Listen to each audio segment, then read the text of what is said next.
the sale only lasts for 24 hours, or we only made 100 of these items. And then leveraging different types of psychological language around like shop now because stock is limited, or act fast or selling out. You actually have to be selling out, or you actually have to have a limited quantity, or you actually have to have a deal expiring. Or sure, maybe this kind of urgency and this FOMO and this scarcity works one time, but if it's not legitimate and it's manufactured, consumers are smart. They're going to read into it. They're going to maybe fall for it once, but the second time you do it, they're just not going to believe you. The CTA data is going to allow you to adjust the design and the placement that you might have. If you saw that last CTA was the hottest one, why? Was it because you had better copy up top? Was it because your CTA was different? Maybe it popped because of the different color. Whatever that learning is, that's probably the biggest thing that you can take away to improve. As you know, Chase, one little tweak, increasing your click to open rate, could make it a monumental difference in the bottom line of conversion and actual revenue. Yo, what's up, Chase? Hey man, how are you? Good, man. I'm just planning for Commerce Roundtable right now.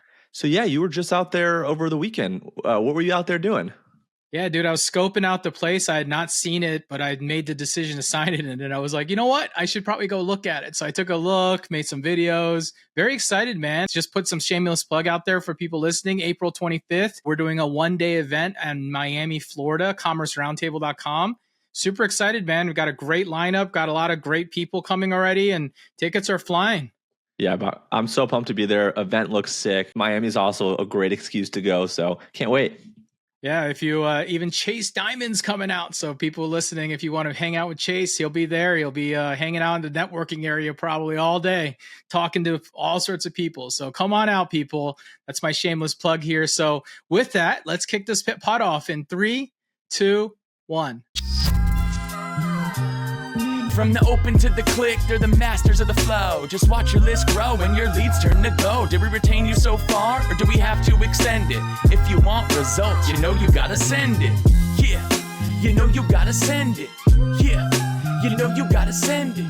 Yeah, you know you gotta send it. What is up, everyone? Welcome to Send It, where we discuss anything and everything retention marketing, specifically in email and SMS marketing in e-commerce. My name is Jimmy Kim, and I'm here with my co-host, Chase Dimond. All right. Well, today's episode, Chase, we're going to be talking all about what makes a great CTA in email and SMS. And so in today's episode, we're going to do things like break down essential elements of a great call to action for email and SMS in e-commerce. Things like psychology, effects of CTA tactics. We're going to talk about things that work and don't work, all focused on increasing clicks, which will increase your conversions and overall engagement. So Chase, I want to jump right into the juicy parts of today's pod. And I want to start by asking you a big question.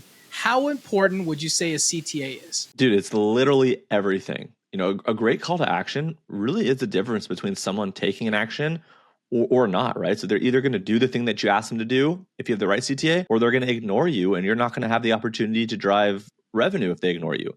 So it's really important for brands and agencies, freelancers, marketers, whoever's writing copy, to make sure that you spend enough time and effort on the right things in terms of writing these email and SMS call to actions. That way you are driving that click and ultimately can drive that conversion. Yeah, man. I think that the entire point of any email or SMS is to drive a person towards a call to action, aka the click. It's the thing that I talk about all the time. You talk about it on the web. It's so important. So today I wanted to kind of break down in this episode, really not just talk theory, but really tactical advice, give you some examples of how you should be thinking about it, and give you some prescriptive advice on how you can use it right away. So let's start with the main question, Chase. What drives a great CTA? Yeah, so at its core, I'd say there's 3 kind of quick things I want to mention. Number 1 is a call to action needs to be clear, right? It needs to be obvious. It needs to be really well communicated, what it is that you're asking someone to do. The second part is it needs to be compelling. So not only does it need to be clear, right? Someone needs to know what you need to do, but it also has to be interesting. Someone has to actually want the thing that you're trying to get them to do. So it needs to be interesting. It needs to be compelling. And the last one is it needs to be urgent. If it's not urgent, why are people going to do it today? They're probably not, right? Other than I think people say death and taxes, nothing else inherently is urgent. So when you can leverage psychology, and that plays a huge piece here, to make it action oriented, right? Using language like shop now or get yours now, it creates more of a sense of this immediacy. And this immediacy and this urgency is, again, what separates someone from actually doing what you're asking of them today, or be it at all, versus not. And when you pair that with things like FOMO, like limited time only, and you've got a recipe for success. So this is super important to understand psychology and really, frankly, be a decent enough writer. Dude, that's perfect. I mean, you're 100% with clear, compelling, urgent. I mean, those are the things that come to my mind when I think about CTA. But I think what really comes into my mind on top of that is really talking about understanding your audience. You know, a lot of people think about CTA just as like words on a page, but often you need to understand also how to align it with the customer stage of buying ultimately, right? You've got to think about your customer journey, think about where they are and understand where they might be. So if they're ready to purchase versus if they need more information, you've got to start tailoring that information closely. I mean, this is where you add personalization, adding elements from customer's name, all the way to referencing like past behavior or, you know, any other information that you have on them. This is how you really get someone to click, because really, honestly, like getting them to open the email, great job, and you've got them to their attention. But now if you can't get them to click and they exit out, it really isn't going to drive the ultimate behavior that you want to. So with that, you know, I wanted to jump into like two specific topics. I think that when you think about click to action, call to actions with email versus SMS, you've got a little bit of different ones. So let's dive into 3 key ways that we can drive into email first, and then we'll drive into SMS. So I'll let you kick this off, Chase. Tell me the first way of three of a good call to action in email. Yeah, again, kind of doubling down on what I mentioned before, making it clear, right? So having the clarity there. And really what I mean by that, just to kind of elaborate, is your audience should immediately understand what they're clicking for, right? You know, right away through your copy, through the other context, and really through the call to action itself, they need to understand what's on the other side of that click. If they don't understand that, they are going to be afraid to click and therefore not click. So for example, instead of a vague phrase like learn more kind of by itself, use something. If you're a company that sells, like, let's say apparel, discover our new winter collection, right? Instead of just saying learn more, it's like, well, that's very vague. That's not clear. I don't really understand what's on the other side of this click. Whereas if you say discover our new winter collection, right, they're going to get tons of kind of, in their mind, you know, maybe tips, products, you know, a set of products that are around, you know, bundling up for the winter, warm weather, you know, for being warm kind of in the cold weather, that type of thing. No, absolutely. I just made a post on this on social just like a couple days ago about using more verbs, getting people to actually take action instead of making statements are very important. In fact, the next step, the number 2, in my opinion, is design and placement. You know, look, the CTA needs to stand out. I know you have design and visually appealing things, but really, it's got to be bold, contrasting. It's got to stand out in front of them, like a green button on a white background, for example. And you don't want it to blend in, or you don't want to hide it. I think marketers too often try to get tricky and fancy with it. But the reality is, if you can't get in front of them and they can't see or tell that it's a clickable link, people aren't going to just browse around and click on everything. So you got to make it stand out, and also make sure that it's mobile friendly. I mean, that's a really big one. I think that people forget to think about often. So it's got to be easy to tap. And even more, placement. I think placement is something that, man, I don't know where we lost the principles of placement on primary CTAs, but I'll keep it simple. Above the fold. So if you're not seeing a CTA on that first like load on and being able to see it, I think that people are missing the opportunity, and you're going to lose people right away because they're going to read that headline, they're going to read that image, they're going to look at something, and they're going to move on if they don't see a compelling call to action. But then on top of that, the second part that I think about design and placement is don't be afraid to repeat it in the email. It's got to continue to repeat. I always tell people use a similar CTA over and over again through that email. And then, of course, my classic one where I tell people keep it simple on one, and then you always want person to do one action. Don't try to confuse them and give them all sorts of different things. So, you know, when you think about design and placement, though this may sound pretty obvious, but it's a good reminder that I hopefully think about that. So that's my second one. Yeah. And with that, right, like it's the goal to everything you're saying is like, how do you stand out, not just blend in? If your call to action is just blended into the text and you have a lot of text, it's like people are going to be overwhelmed. They're not going to know where to click. So you had mentioned, I think, like the green button on a white background. The goal of that isn't to just have 2 different colors. The goal of that is to stand out and be really front and center with the core action that you want someone to take. And to your point, you mentioned the rule of 1, right? The rule of 1 is just focus on one thing.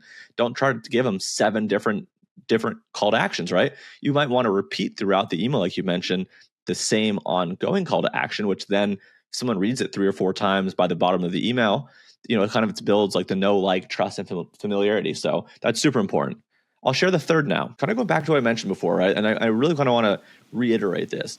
Inherently in life, nothing is really urgent or exclusive unless there is something built around it. And that thing built around it typically is some kind of deadline. The sale only lasts for 24 hours, or we only made 100 of these items, right? And then leveraging different types of psychological language around like, shop now because stock is limited, or, act fast, we're selling out. And again, you actually have to be selling out, or you actually have to have a limited quantity, or you actually have to have a deal expiring, or sure, maybe this kind of urgency and this FOMO and this scarcity works one time, but if it's not legitimate and it's manufactured, consumers are smart. They're going to read into it. They're going to maybe, fall for it once, but the second time you do it, they're just not going to believe you. So when you're creating this sense of exclusivity and kind of urgency and FOMO, make sure that it's legitimate. And when you do that, it's going to work time and time again. It's not going to be a one-trick pony. No, I love that. And you're right about that. Like, there's an urge as a marketer always to say everything's limited and closing, which is why it's so important. We've talked about this in the past. Like,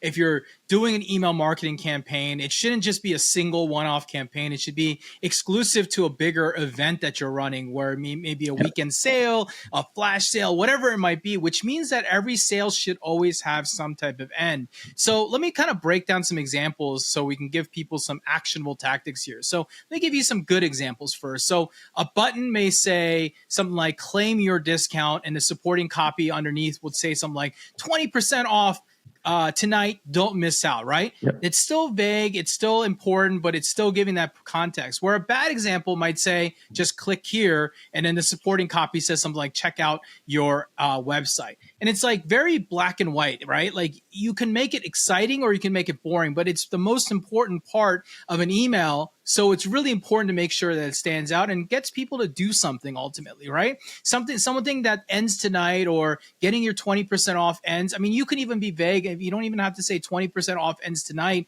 don't miss out. You could simply say, this is, get your 20%. This is your last chance to get, this is my last reminder that you get 20% off. Like, simple word language shifting can still keep that FOMO, exclusivity, and urgency without being untruthful ultimately. So, Yep. that's the thing that I always tell people. But Chase, when you think about this, there's also analytics behind it that you've got to track, the data, right? I think the data is very obvious. So we've talked about good clicks and bad clicks and different things like that. But talk to us, man. What is a click? What's the analytic that you measure when you're thinking about how to measure your CTA? For sure. And it's really interesting. One kind of point before I mentioned that is like, we've done this enough times that like you can almost just understand like what the data is going to look like at different points of let's say it's a flash sale. There's the point in which maybe you hype the flash sale and kind of announce it. There's the point kind of in the middle of the flash sale where like, if you're not sending out texts and emails, it's kind of a dull. And then there's stuff at the end where like, if you are pressing hard on like things are expiring, things are running out, time is ending, you're going to see kind of a really large uptick of people taking that last minute action to really get that product or that service that you're trying to sell. So with that, right, like one of the main metrics that we're tracking that's pretty obvious is click-through rates, right? Are people clicking? Are they not clicking? And with that, right, looking at one called click to opens is another one to really understand like how effective is your content in driving action or not. And if you do like an A/B test of even two versions and you're kind of testing different CTAs or whatever, you'll hopefully, if you do it kind of differently enough, the CTAs shouldn't be so similar that there's not going to be any kind of needle mover. But if the CTAs are different enough, you're going to probably see some kind of increase or decrease in one version versus another based off of the opens to clicks, right? So the clicks to open rates. So those are kind of the two that are kind of initial top of mind for me. What do you got? Yeah.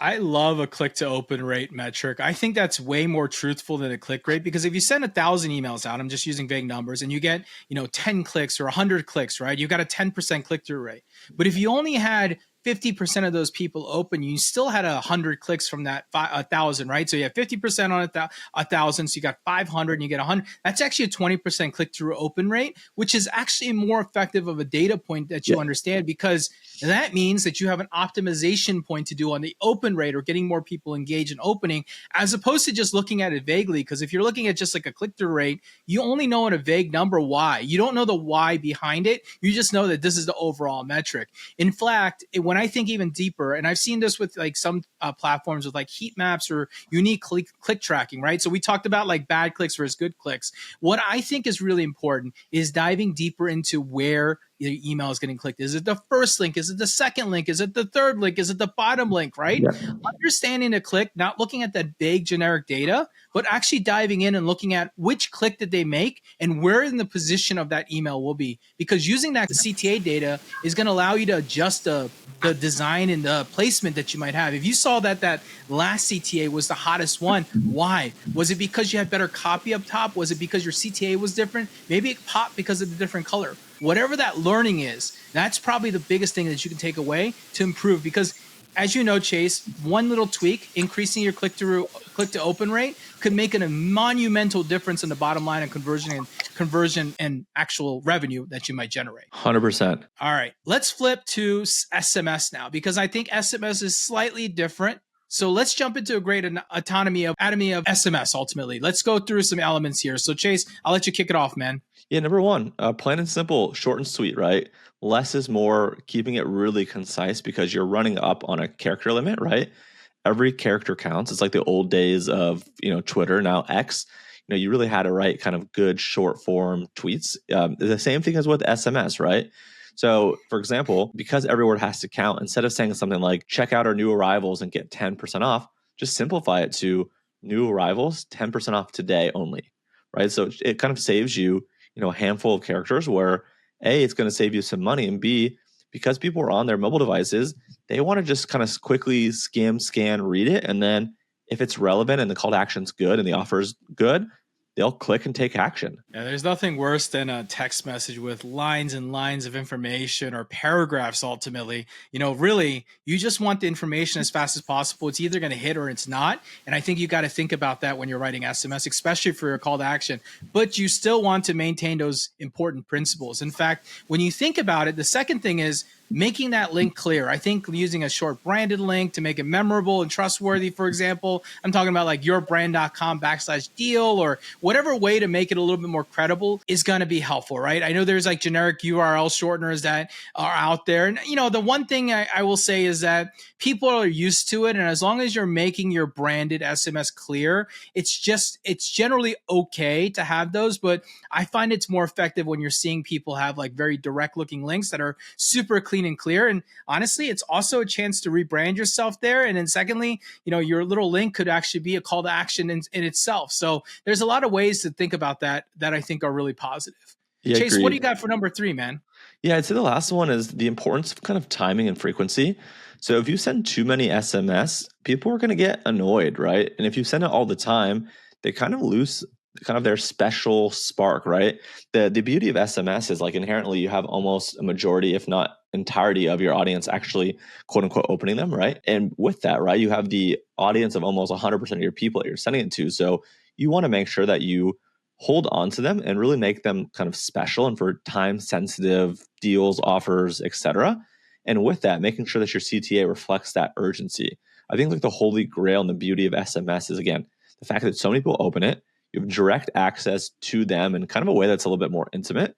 And if you're kind of concise, like we mentioned before, if the links look clean, if the offer looks good and kind of the urgency's dialed in, you're going to drive a lot of clicks just because, again, when you look at the click-through rate, you have 100% of people opening it, let's say, 99.7, you could get 3, 5, 10, 15% of people potentially clicking on the link if you do it right. Yeah, you're right. And the whole channel of SMS that we've discussed on this pod and we talk about it all the time. It's a now channel, right? It's like someone is doing something or there's an urgency level that comes in. Those get the best actions. People treat it too often like campaign and blast channel, but the reality is people want to use it as a last minute reminder or something that's getting people really encouraged to make that action. So let me break down some bad and good examples of things that I've seen. So, a bad example of text message might be something like, check out our store for our new arrivals at bit.ly.com/our store, right? Really bad SMS. It's really generic.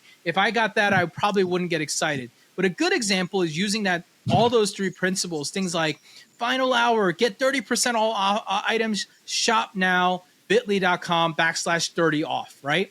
doesn't mean that the link being ugly can't be used as a CTA, because all that space is so valuable. And why I love to give that simple example is very simple. When you think about check out our new store for new arrivals, bit.ly.our store, like it's very generic. There's no call to action. There's no sense of urgencies. There's no importance to it. Where if you're giving them the exact information, it's the final hours, whatever the reason the final hours could be. It could just be that this is your last time I'll send you this text message, whatever it might be, 30% off.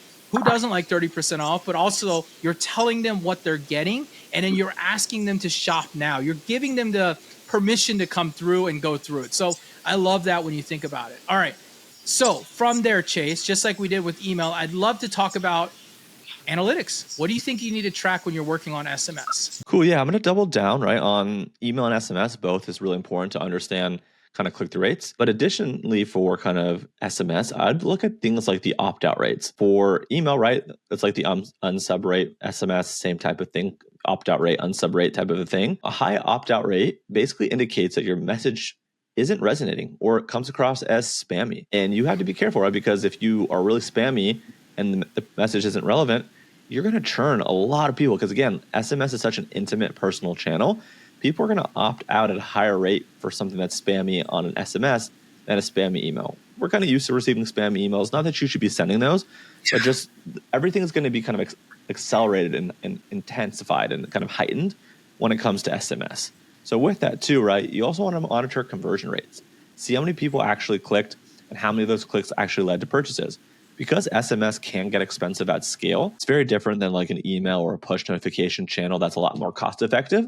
You want to make sure that like you actually are driving revenue to hopefully a bare minimum cover cost, but in a perfect world, you're kind of ROI positive on your SMS, or else you're either doing something wrong or it's just not working.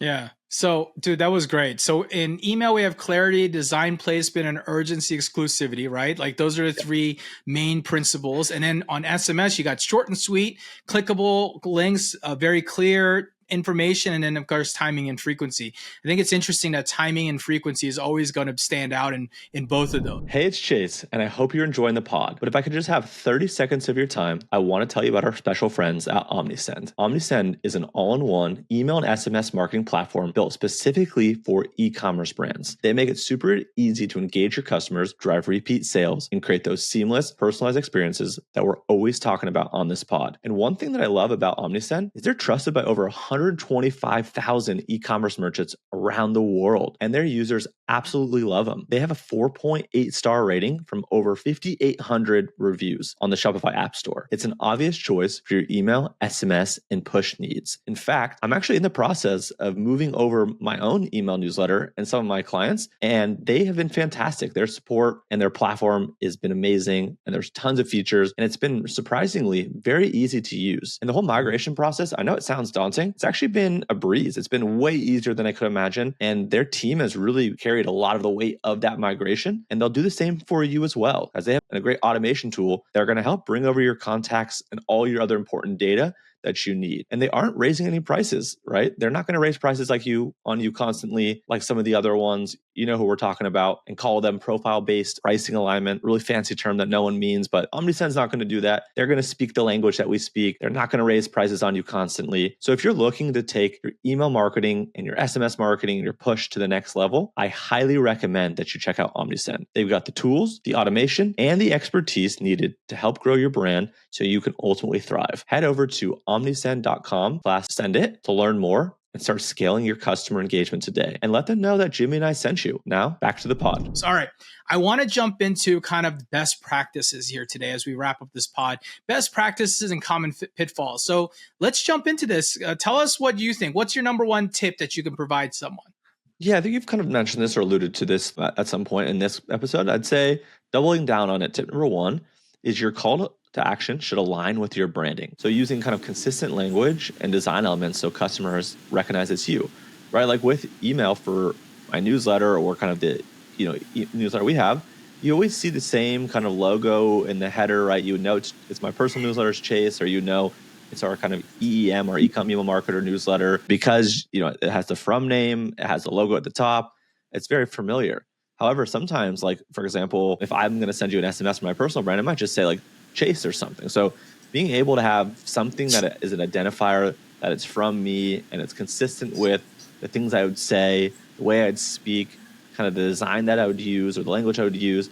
It's just super important. So that way, if you think about like almost like a blind test where like if someone was to read the copy from your brand versus another, you want it so they understand and know your brand left and right and center, that they would be able to pick it out off a wall just by reading it without actually seeing the logo. That's kind of some of the things long-winded that you really want to focus on. So your CTA should align with your branding. It's kind of the quick tip. It's trust ultimately, right? You're building trust and you've built that goodwill. So aligning it with your CTA and making people feel like it, like, I think it's like even down to like, if you are very like slang or professional, depending on how you talk to them, your voice on your copy should align with your CTA words as well. In fact, when I think about my tip, on one tip that I can give you is experimenting with those action verbs. I'm talking about phrases like discover, unlock, or claim, making more engaging words than like simple words like click or submit here, right? And pairing them with some kind of incentive is always nice too. For like cart abandon emails, instead of complete your purchase, you can say, here's 10% off to sweeten the deal, right?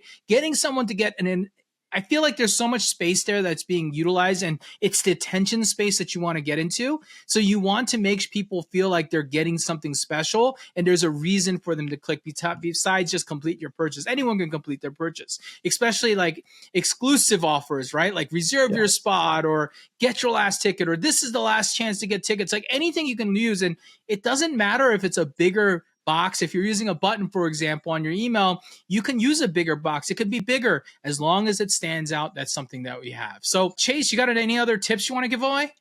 Yeah, one more kind of quick one I was thinking about. So I guess like our third tip would be like avoid clutter and kind of avoid overcrowding your email and or your SMS with too many call to actions, right? You want to make sure you have enough, 100%. but there's something about having too many, right? You don't want to have too many. Like within an SMS, like I don't know that it makes sense to have more than one. Maybe, right? Like if it's a couple text messages worth, maybe you would have one in kind of each part of it. But I would say like even that, right? Like one is kind of the go-to. Within an email, again, it kind of depends on the length of it. You know, if it's a long email, you need to have multiple, but like I don't imagine you need probably more than 3 or 5 call to actions within an email. Again, if it's really long, maybe. And if it's like a newsletter and they have different sections and they're more kind of just like clickable links, that's different. But I'm thinking more of like a sales email or a product email. Probably don't need more than like 3 to 5. And that's just a rule of thumb. Maybe it's 4 to 6, maybe it's 2 to 3, right? Depending on kind of the length of it. So I would say that, and just sticking to, again, one clear action per message. Don't confuse people with like, buy this, read that, you know, reply to us now. Like don't tell them 3 things to do within a single email, or, you know, even worse, don't do it within an SMS. Just confusing. And then one last thing I'd say, like generic call to actions, like specifically just click here, doesn't really provide value or context. So be specific about what the customer will gain. And there's this concept called a CTV, which is a call to value. And when you think about it and you put yourself in your customer's shoes, they're going to be asking themselves, what's in it for me? The goal within the call to action, or therefore, I guess, a call to value, is making sure that the value is crystal clear. So that way, when they click on it, they're actually excited and they want to click on it. Yeah, dude, that's really, really important. The single click to action, getting very focused. Remember, your click to action is your final nudge. You've gotten them to open. You've got them to get in their busy inbox. You got to stand out. They opened your email because they're interested. Now it's your job to make it a clear, compelling, and aligned with their needs and actions and timing and frequency, all those things that we talked about, 100% right on point. For sure. And I'd say the last thing is just track your results, right? Like the final thing I'd say is when you're doing these types of things, like you want to use data. You want to be a data-driven marketer. And data is going to tell you what works, what to improve, and kind of, you know, where to double down. So again, a great call to action doesn't just happen. It's the result of constant testing and iteration. So, you know, get something out there, see what sticks, optimize, improve, and always be testing. Yeah, 100%. I mean, I've said this before. If every email that you're sending out should have some type of split test, even if it's as simple as like a subject line split test, I don't know why you would waste that valuable time and energy not to test something. It could be as simple as, let's go test 2 button colors, or it could be a subject line. But a call to action is a great place to test if you're bored and you're looking for it. 100%. That's just a useful little tip that I hope you can take away from this pod. So That's a wrap, Chase. I feel like that was really good. A lot of little information, little tips, just a constant reminder. Even if you're a seasoned veteran, you know how it goes, man. We forget about these things all the time. We just kind of assume that we know better. But the reality is, well, we could all use a little refresher here and there. Heck yeah, this was a fun one. All right, cool. Well, if you enjoyed this podcast, as always, make sure you subscribe, like, follow, leave us a rating on your favorite podcast listening platform, Apple, Spotify, wherever you listen to this thing, or even YouTube. Make sure you're giving us a boom thumbs up. And if you like this show, we're found everywhere from LinkedIn, YouTube, IG, and currently TikTok for a little bit more, depending on when this pod comes out. I think actually there may or may not be a TikTok, but we're on there right now. There's a few ways to connect with us, and these are really important. So first and foremost, if you enjoyed this pod, if you want more tips, we drop a newsletter 2 times a week on ecomemailmarketer.com. This is just purely retention marketing. All we do is talk about all the things that are going. We try to give you great tips like this, super digestible, a lot of the things around what's going on in the industry. I implore you to go check those out. Secondly, if you want to follow us on social media, Chase, where can they find you? Most platforms, Chase Dimond, no A in Diamond, sometimes has an ecom in front of it on like Twitter, but Chase Dimond, no A in Diamond. There you go. The man is found everywhere. And I'm mostly found on LinkedIn and X on my side. So come join us, find us. We talk retention, copy, business. I think you'll enjoy what we do. So please come check us out. All right. Next week, Chase, as we finish this pod, we're going to talk about ethical retention marketing, balancing aggressive tactics with customer respect.